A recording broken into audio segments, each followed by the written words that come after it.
Hey everyone, happy Tuesday. My name's Jake Tonkel, candidate for San Jose City Council here in District 6.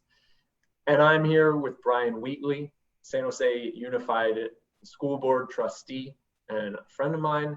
We're going to dig into the educational equity gap. Thank you for coming on, Brian. My pleasure. Thrilled to be here, thrilled to be supporting your campaign. Facebook Living event is somewhat new for me, but looking forward to it. Perfect. Well, so let's dig right in. What I'm hoping we'll touch on here is everything up until COVID. We know COVID conversations can take a long time, but this equity gap in our education system is absolutely not new. Just start wherever you think is appropriate for us. I mean, what are some of the glaring issues we were having prior to COVID? Sure. So just a little background for those that are watching that don't know me. A longtime teacher in East Side in Evergreen School District, and been the president of the Evergreen Teachers Association for the last 12 years. The Hawaiian shirt is in honor of the fact that I'm retired. Although today is actually my last day as president. Suzanne Lima takes over July 1. So this is perfect to be on one more time in this capacity. Although, as you said, I'm also on the school board in San Jose Unified. So as a longtime teacher, one of the things that I have always struggled with is what I like to call the opportunity gap. This problem of that there is not equity, that students do not all come to class with the same background, with the same support, with the same access to whether it's technology or opportunity or however you want to define it, because maybe their families are working so hard simply to put food on the table and make sure that the family is doing okay with a roof over their head, et cetera. So this has been something that's been important to me for a long time, and to have this opportunity, and one of the reasons why I ran for school board is because I felt that teacher perspective should be at the table in these conversations where decisions are being made. And it's actually surprising. I mean, more and more now, I think we see teachers running and succeeding to make it onto school boards, but that wasn't always the case.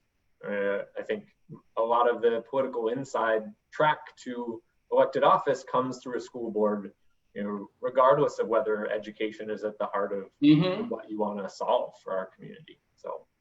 No, often it's a stepping stone, which is fine. I know I have some friends that say, well, you shouldn't use a school board as a stepping stone. And my feeling is always, if that's the case, and by the way, that's not the case for me. This is my one chance to give back to the community. I'm turning 60 this summer, so I will stay here for as long as the voters in central San Jose would like me to stay in my trustee area. But as long as you're doing good work and doing work, standing up for kids and doing the work that needs to happen in whatever capacity you're doing it, I'm fine with that. As long as you're an authentic person in what you're doing, that's great. Absolutely. But having a teacher perspective up there has to help, I imagine. No, I think absolutely, because one of the things that's interesting about the profession of teaching is everybody's been in the classroom. So if they're not careful, everybody thinks they know what's best. And different perspectives are great, but that perspective of someone that's actually done the work, and I was in the classroom for 25 years before doing the union president thing for the last 12. So I have some knowledge of what I speak, I guess is where I'm coming from. And so to kind of shift it to the two different hats you wear, teacher in Evergreen and then San Jose Unified board, what do you see as some of the maybe stark or more subtle differences between those two areas of education within the city of San Jose? Yeah, one of the things that I often talk about when I interact with people is in various political situations is that know your area of expertise, right? And to a certain extent, I always tell people to do your best to stay in your lane, and then look for ways that you can positively network and interact with other people. Because one of the things I discovered in my early work as a local president was I was really struggling with moving the needle on doing what's best for kids in Evergreen. And then I realized, oh, the bigger picture of what's happening in the city of San Jose impacts that, right? The conversations that city council was having, that, it's that stay in your lane piece, because city council don't directly impact education. It's a separate thing, but there are a lot of ways, if there's a positive connection between people and an understanding kind of how things work, there's wonderful opportunities to work together to move issues, right? Yeah, it's something that comes up all the time. I mean, we throw it on purpose. Education is one of my platform planks. Right. Not only is someone at the door looking to see me as an elected official and assume that kind of covers a broad range of things, education included, but there are absolutely ways that the city council affects home life that gets carried into the classroom and then from the classroom home. Absolutely. So originally we talked, that opportunity gap. Is someone going to school hungry? Right.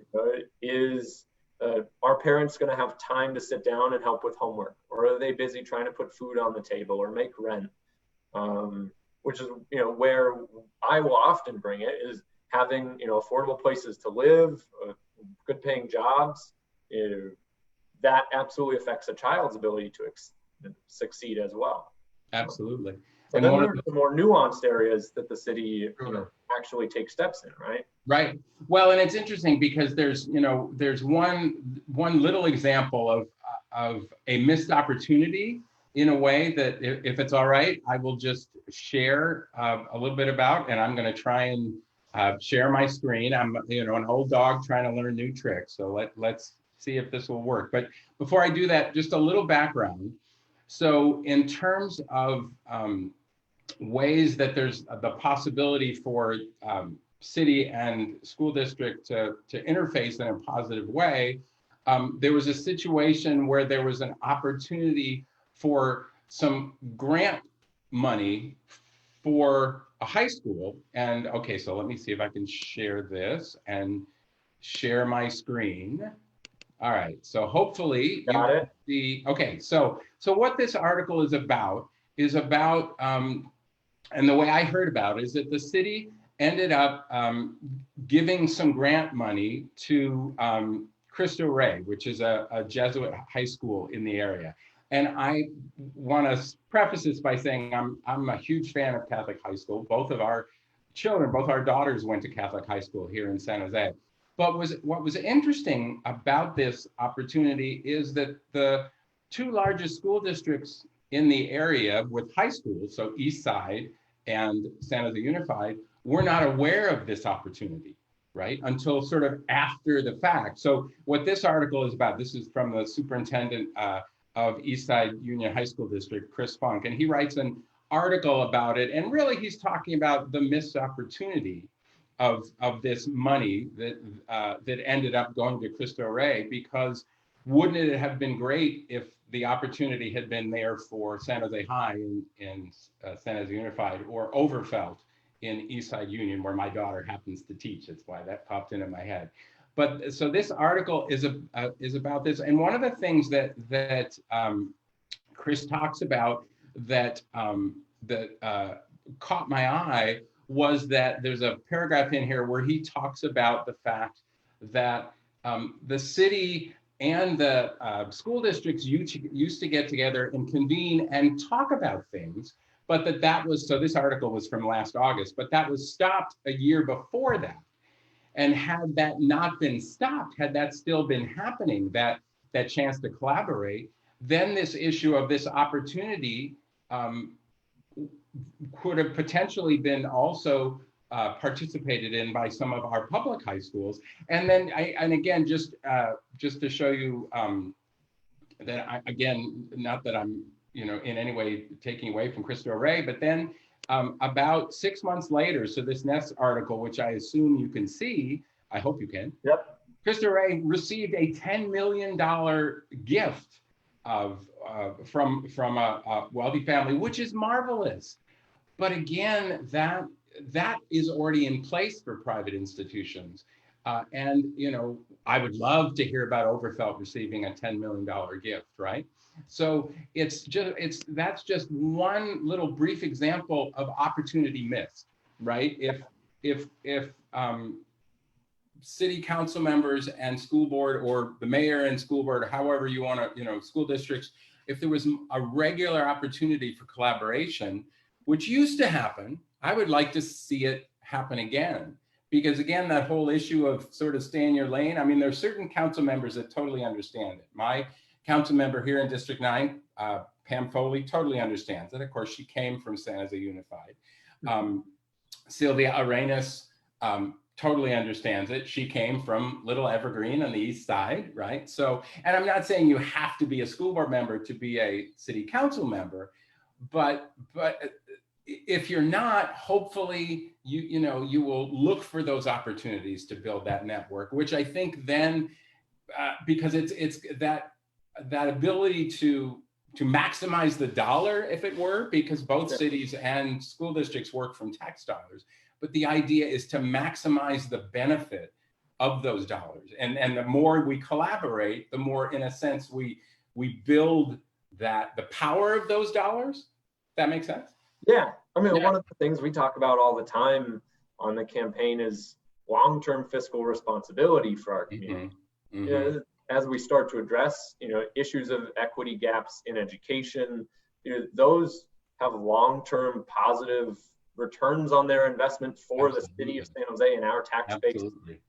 We save money in all kinds of ways so knowing that intersectional capacity and being willing to look at a long-term investment in our students and our youth is huge for the city, which is why they should be listening, learning from what's going through school boards, through this education system, because those are eventually going to be, I would say, people that are engaging with politics at their city level, engaging in the economic process of their city. Absolutely. So we have to be acutely aware of that as well. So one more thing, if I may, because I know time is tight, but I have to put you on the spot, Jake Tonko, candidate for City Council District 6. Are you in support of the Schools and Communities First initiative that's on the November ballot? Yes. Outstanding answer. Thank you. It was brought to my attention, I think, October of last year, that a lot of the school districts, I've got a lot of friends that are teachers fighting, very hard, and Schools and Communities First, right? The split roll for Prop 13. Absolutely. Homeowners, with their property taxes set at the 2-ish% that they are, so that they don't get pushed out of their homes when they're on fixed incomes, and then close a lot of the loopholes that our big corporations, large businesses have been using to shelter their tax dollars and keep them out of schools and out of the county. And I'm sure I would love for you to kind of go into a more nuanced and powerful explanation of Schools and Communities First. But from my role as a council person, it can simply be advocacy, knowing that that is going to impact our schools positively, and saying, I endorse this measure, and I'm going to continue to advocate, privately or when I can in a public space to make sure that this passes for our community. It's something that we can't forget happens at all levels of elected leadership. Absolutely. And I'm just going to quickly share again as a plug for it, just for so people can see, if that's all right. So this is the website. So it's just simply schoolsandcommunitiesfirst.com. It has a ton of information. But one of the things that I love about this and I know we're not supposed to talk about now, but the reality of now is, if we circle back to cities, which is where I hope you end up being, I fully expect to be able to address you as Council Member Tonko in not too much longer, but that in the current situation, San Jose is facing more than $70 million deficit because of everything that's happened. But the reality is, if Schools and Communities First were already on the books, if it were already the law of California, and we had stopped this corporate welfare, right? They were paying their fair share, that deficit would be gone. That the money would already be there, so we wouldn't have to be looking. So schools obviously are my passion and what I care about, but public services in general need a boost, and schools and communities first is absolutely the way to do it. Yeah. It sounded like, back in, was it 63 when Prop 13 passed? I always get my 1978, but I know it feels like a long, yeah. Before I was born. Yeah, I graduated, be quiet, Tonko. I graduated in 1978 from high school. So watch what you say to your elders.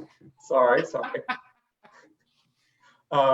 But at that time, property taxes from businesses and homeowners was about 50-50, right? And the share of who was putting into this pool of tax resources. What is it now? It has really shifted to homeowners are taking more than 70%, almost 3/4 of the burden of the tax burden is on homeowners. And that difference really is, and again, I use the term corporate welfare. I mean it exactly as that. It is they need to start paying their fair share. We have been underfunding education and public services in general for more than 40 years. We have a historic opportunity in November to finally fix this. It's not the be all end all. Obviously, there's work that we need to do right now. And you'll have, I'm sure, a great opportunity to talk to my colleague on the San Jose Unified Board, Jose Magana, tomorrow, where you can kind of dig into some of that. Because it's not a case of, oh, we don't do anything until November. There's work right now, but it is a historic opportunity to fix something that needs to be fixed. Yeah, hopefully we'll get it passed. I know it's going to take a lot of work, but there's a lot of teachers, a lot of community support behind it. And so I'm sure we'll get some good results in November, mine included. And I was going to say, I plan to celebrate both things. A lot to celebrate, hopefully. The schools and communities first passing. Yeah, so I mean, there's inequities in how we fund schools as well, and that's something I want to bring it back to a little bit. What really is some of the challenges? Why are some schools well off and others not so much? I think people have a hard time really understanding what that difference is and why it shapes their perception of, oh, is this a good school or not a good school, et cetera. Yeah, and it's interesting having worked in Evergreen for decades and now being on the board in San Jose, because in terms of per pupil funding, they're both about the same, about $11,000 per student, right? Whereas if you just go, my geography is terrible, a little bit up to Santa Clara, their funding is $17,000 a kid. So if you just think of the math of that, thinking about what I did for 35 years really in Evergreen and now my work in San Jose, imagine what we could do in terms of supports for kids if we had half again as much money, right? And then you go up the peninsula, Palo Alto, $20,000 a kid, right? And it's not a case of wanting to say, okay, Palo Alto, give us. So I actually did a thing for the Palo Alto, their rep council. I said, how about we split the difference? You give us, there's $9,000 difference, give us $4,500 a kid. They were like, what? But, because we don't operate that way, right? So but the goal is that schools and communities first can reduce some of that inequity. And really we're talking about low-income families, because they're the ones that bear the brunt of the inequities, right? They're the ones that bear the brunt of when that opportunity gap, they're dealing with it, right? And so this is one of the reasons why I'm so passionate about it. Yeah, and I get into the weeds as to why the funding is different, but I think that we would need about a 4-hour Facebook Live, which I'm not sure I would stay with it, let alone people that are watching. Fair enough. I mean, I think one of the things that I will mention in conversation all the time, private or otherwise, is that people don't realize it's a iterative cycle. When we fund certain school districts off of property taxes and certain school districts off of a per pupil attendance, right? Right. How that drives, high property values drives the success of the school district because there's more tax funding. Right. Students have more resources. Right. People move into that area because the demand is higher to be in a good school district. Right. Absolutely. Right. And what I always like to say to families is what makes it a good school is you being there.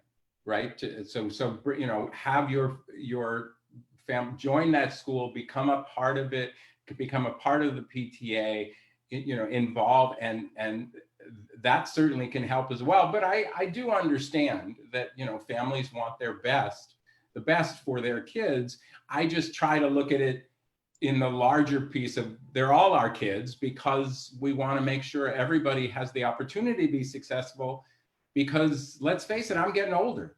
I'm going to need people to make the next generation to be able to take care of me in my sunset years. And I want them to be as well educated and full of opportunities as they can possibly be, because I will benefit.